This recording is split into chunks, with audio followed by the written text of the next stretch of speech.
Hello,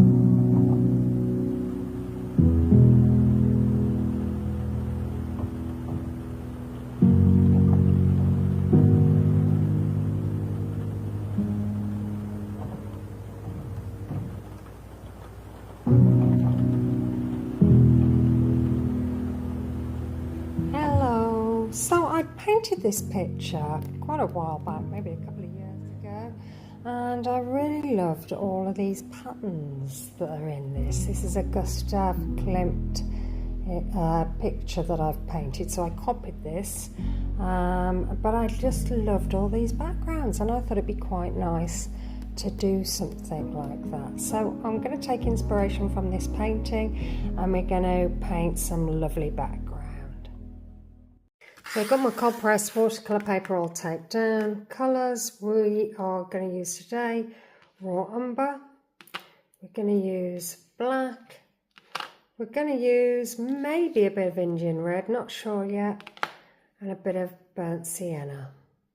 Got a medium sized brush, and I'm just going to grab the raw umber deep and I'm just going to sort of try and roll it down the page. So I need a bit more water there. Rolling it down the page to create this effect, and then going in again and doing some more rolling down the page. Medium sized brush, it creates these lovely effects.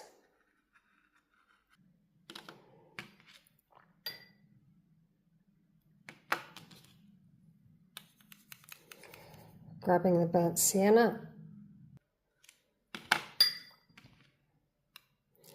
grabbing a little bit of the Indian red,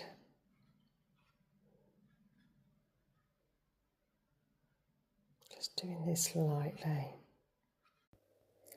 Using some burnt umber and a little bit of black here, again rolling it down the page. I'm being a little bit more cautious with the darker colours because they can really overpower the background. So you want some of them in there, but you don't want them to overpower it and it becomes too dark. Even though this is a dark background, you don't want it to be overpowered by that black, and black does drown out all the other colours, so you just need to be careful because it's quite hard to then layer over the top of that dark colour. So I've let all of that dry and I've got some acrylic paint in these lovely little bowls. These are so fun to use. I love squeegeeing out the paint of these. So I've got various colours of gold here. I've got a black and I've also got this lovely red colour, and I thought that's very in keeping with GUSTAVE KLIMT and the colours that he uses in a lot of his pictures. And I thought it'd be good to use these little bottles because they're just so fun. You know, you're just squeezing that paint out and I'm just making some little shapes. Now I know you can't really see it at the moment, but as the picture builds you will see it in a little bit more detail. So I'm just looking at the painting that I originally painted and I've seen some lines there and some circles, but I'm also using inspiration from some of other Klimt's pictures, and I have got a couple of them on the wall that I have painted. So I thought I'd put some other patterns, the round patterns. We're going to be doing some triangle patterns, and he uses a lot of patterns in his paintings to build up the background before he paints the people that he puts in those paintings. So I thought this would just be a good base, and maybe if I wanted to do a painting of maybe a lady or a child, I could then layer that on top, a bit of collage effect on top, and glue that on top of here. Or if I wanted something else, I could do that and stick that on top, or it can just be a standalone picture. So it's whatever you feel. I mean, this is just a bit of fun really. It's just great using these lovely little squeegee bottles, making all of these shapes and patterns, and it really is fun to do.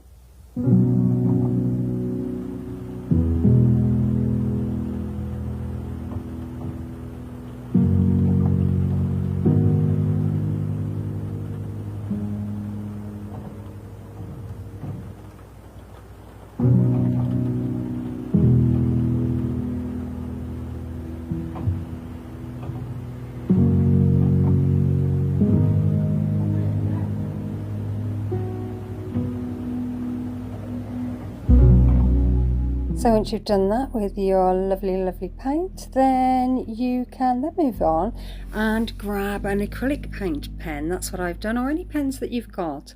So I've got this lovely blue, and I thought this would look really nice. It is in the original picture. If you have a look at that mother and child picture of Gustav's, he uses this kind of blue colour, and it really does pop against that dark background and all of the golds and reds that you've already got there. So very nice to do. Just a bit of chain like linkage coming down the page, and just adding some little shapes here and there just to make it pop a little bit. I think that looks really nice. So this is just so easy to do. Bit of fun, makes you feel as though you're in your happy place. So I hope you like this, and if you like this, maybe you consider liking and subscribing. Maybe leave me a comment, let me know whether you like this or whether this is something you don't like. Just leave me a comment and I'll come straight back to you. I just love hearing about you know, what your art journey's been, or what you're going to do, or what your projects are, or where you're from, anything. I just love hearing what you're up to. So I've got a black fine liner pen, and I'm just outlining some of those shapes, and that really makes some of them pop out. It sort of offers like a bit of shadow behind there, and I'm just putting some little dots here and there and going round, and I think that's working out. So I've moved on to a black Posca pen here, just a bit more thick line. I think that thin line wasn't doing it for me, and now I've got a gold Uniball pen, which is a lot more finer, but just outlining again. I've heated up the tape and I'm peeling it away, and I'm revealing that lovely picture. So I think it's worked out really well. I'm going to pull it up to the camera so you can see all that nice detail. And I really do hope you get to try, because it's really fun and it's really nice seeing all of those lovely shiny bits on your page there. And there's the painting that I painted originally. So I hope you've enjoyed this, and I really do hope to hear from you. And this has been such great fun. And I'm not quite sure what I'm going to do with the background yet. I mean, I've painted it, but I'm sure I'm going to find something, maybe something even out of a magazine, and cut that and put it on. Okay, well, thanks a lot, and see you again soon. Bye.